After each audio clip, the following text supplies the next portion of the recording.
ભારતીય સેનાની આકાશી તાકાતમાં અનેક ગણો વધારો થયો છે. વિશ્વના સૌથી ઘાતક એટેક હેલિકોપ્ટર તરીકે જાણીતું બોઇંગ AH-64 અપાચે હવે ભારતીય સેનાના શસ્ત્રાગારનો હિસ્સો બની ગયું છે.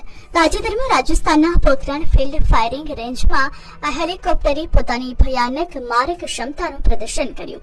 અપાચેની તેની મજબૂત સુરક્ષા અને ભારે હથિયારોને કારણે ઉડતી ટાંકી એટલે કે ફ્લાઇંગ ટેન્ક તરીકે પણ ઓળખવામાં આવે છે.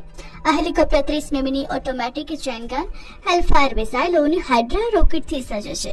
તેની સૌથી મોટી વિશેષતા તેનું લંગબો રડાર અને નાઇટ વિઝન સિસ્ટમ છે, જે તેને રાત્રિના સમયે અથવા અત્યંત ખરાબ હવામાનમાં પણ દુશ્મન પર સચોટ પ્રહાર કરવાની શક્તિ આપે છે.